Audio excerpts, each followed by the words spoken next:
Hello, ladies and gentlemen. Good day and welcome to the show. Today is the 29th, Wednesday, the 29th of July, 2020. And what's going on in the world of finance? Well, stay tuned. Thank you guys for tuning into my show. Welcome. And let's get started. Let's open up the charts right here. Take a look at what's going on. First thing we're going to take a look at is Jim Rickards. Jim Rickards says the world is unprepared for the next financial crisis. The future is gold. You know, there's two directions that this financial crisis, it's in it. We're in it right now. It's already begun. You know, and okay, listen, I'm going to tell you what. The people in a lot of the cities in the United States know full well we're in some sort of a crisis in the city because there's a lot of chaos going on. There's areas of cities that are being shut down and everything, and protesters in the street and everything, and it's obvious to them. But you know, if you live out in the country like me here, there's a lot of people out in the country in the United States that live in rural areas and stuff, and things seem pretty normal. Things seem to be functioning pretty normal right now. And, you know, you see it on the news about the dysfunction that's caused by this crisis, but it hasn't really touched home to the rural areas yet. Well, you know, there's two directions that this thing can go. And one of them's devastatingly bad. Everything in the world runs on money. And, you know, when I say money, I'm not really talking about money. I'm actually talking about currency. Everything actually runs on currency. Right down to your grocery store where they deliver the groceries, the gasoline for the trucks to get the groceries to the store, people's wages, the police forces, the power companies that bring your power to your house, telecommunications companies. It all runs on cash. Well, not really cash, but now digital money. It's currency. If something wrong develops in the digital currency that they're using for the whole world, and this would be a worldwide problem, something wrong in the financial system that shuts that down so that it doesn't function properly, then basically what you'd be looking at is everything coming to a stop. And, you know, they could do whatever they wanted to do. They could declare martial law. They could declare states of emergency. They can declare. But if everything goes down that way and everything stops, they can't cover it. It's too big. The military can't cover it. The police forces can't cover it. Nobody can cover it. They might not want to do it anyway because they're not going to get paid either unless the currency's something wrong with the currency. They would be working voluntarily. This could disintegrate into a mess where everything would stop for maybe 6 months or a year, gosh knows how long. That's one direction it can go. That direction is the deflationary direction, where they don't support the system with money. They don't keep printing. They just basically toss their hands up in the air and they say, "Oh well, we can't. The corporate bond market is melting down. The what do you call it market? The derivatives market is melting down. It's all melting down, and we give up. We're not going to print anymore. We've printed enough." The whole thing would deflate. All the bubbles would pop at once. Everything would just basically stop and freeze up. That crisis would be unparalleled doom. Spell unparalleled doom for mankind. Even the survivalists might have a hard time with it, you know, in that kind of a scenario, right? Because, in other words, it's a doomsday scenario. And that's what Jim Rickards has talked about with his talking about Ice 9, the system freezing. He talks about Ice 9. He calls it Ice 9. And he's talked about this, the system freezing up and locking up. Now there's the other scenario where they just keep printing and printing and printing, and they keep paying out and paying out. And what we see is the value of the currency go down, down, down, down, down, down, down. This scenario takes longer, but it keeps everything running. On worthless dollars, or the dollars might be worthless, but you'd be surprised how long people will cling to those worthless dollars as the dollar's losing value, and they'll keep working for it. In other words, they'll keep going to work and doing their job, even though the pay wages are not keeping up with inflation, and their way of life is slowly disintegrating. they will stay with it for a much longer period of time, and things will stay running, but not good. In other words, it'll be the kind of thing where you don't get adequate police service anymore. You don't get your towns and your cities. There might be power outages or brownouts. Things don't get fixed. Your mail doesn't get delivered on time, so on. But the system still is running to a certain degree where you go into the grocery store in a scenario like that, and there might be only half the items available that there used to be. But still, there's something to buy. You can still buy something. You can still eat. And there's still a certain amount of order is maintained if they just keep printing. And this is the only other direction they can take from the doomsday. It's either doomsday or keep printing. One of the two. They got their choice right now. We have got ourselves in a situation where we only have those two options. And it's coming soon, guys. It's coming soon. And if they just keep printing, which is the option I think they're going to take, they can get it to a certain point where they can do a reset. When the dollar gets valueless enough, they can get to a certain point when it costs like $100,000 for an egg. Then they will get to a certain point then where they can do a reset, because the debt will be devalued down enough where they can reset things. Into some sort of they're going to have to go into some sort of a hard money standard, and I can't see any other way around it. The world is going to be forced to go back to probably gold. Cryptocurrency is going to be in there for the ride through this hyperinflation, and it could go to amazingly. These guys that talk about $1 million Bitcoin, it's totally within the realm of possibility. So, there might be a guy out there right now who saved $1 million for his retirement. He's looking for this big bonanza when he retires and stuff. This will destroy that million. And right now he could go out and he could buy 100 Bitcoins. Oh, if he waits, he won't even be able to buy one. This is the kind of scenario, and it's the same thing with gold. He could just think, if a guy saved $1 million for his retirement, he took all that out and he bought gold, how much gold he'd get?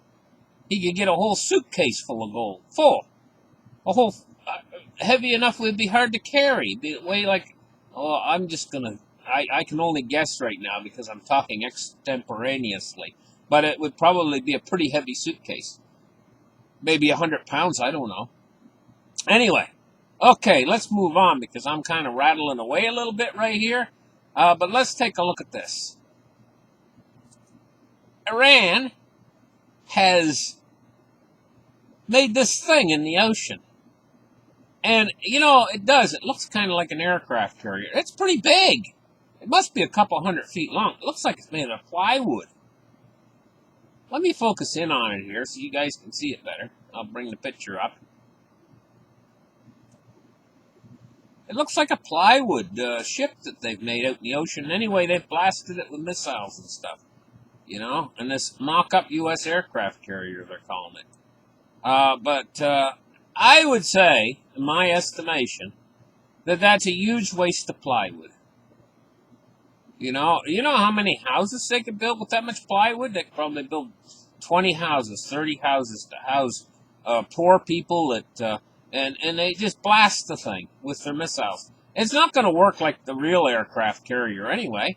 It's just like when you go on a golf course. I used to practice putting on the putting green. And, I can make every putt on the putting green. Oh, man, I'll tell you, right? As soon as you get out in the course cell, you miss every darn putt. Just the way it works. You know what I mean? You can't putt. It's almost like you never putted before when you get out on the real course. But you can practice all you want. You can make every putt. And look, I'm champion. I'm Tiger Woods, and you get out on the course and nothing. Okay. Let's move on and take a look at the gold price today. I got to extend the charts a little bit here and make it a little bit bigger. Okay. Gold price, $1958.50. It's up $2.40 today. I noticed something about it. It's staying on the high side of its range. And it set a new range for itself. The range looks like it's about 1942 or 1943. The range, the center of the range. It's just going along sideways. Now, silver, it's doing the exact same thing. You can see it's such a narrow little range silver's in. I would say that range is about 24.30, 24.40. So it's in the middle of that range at 24.13 right now for silver. Now, these are new prices for gold and silver. And it looks like they're being stabilized in around these new prices they're at, and people are getting used to now the price for silver being $24 rather than 14. But the same thing's going to happen again when the next surge up, like next leg up, it'll go up to like $30, and then they'll get used to the price at 30, rather and all these prices that they used to be able to get it for, like $14, $15. That'll be a thing of the past. And you should have bought it back then, back when it was cheaper. And even when it gets up to 30, then when it gets to 60, they'll say, well, you should have bought it back when it was 30. It just keeps going on that way. How high can it go? Well, going into a hyperinflation, there's no limit. There's no upper ceiling to how high it can go in a hyperinflation. Like I was just saying, they might keep the hyperinflation going until an egg's worth 100,000. If an egg's worth 100,000, what's an ounce of silver going to be worth? $1 million, 10 million, 100 million? I don't know. Cryptocurrency today, 327 billion.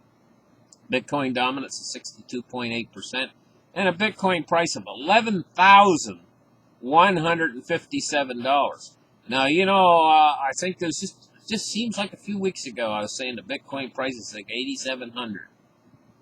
Well, that's a pretty good little bit of profit right there, between 8,700 and 11,157. Has your bank account done that good?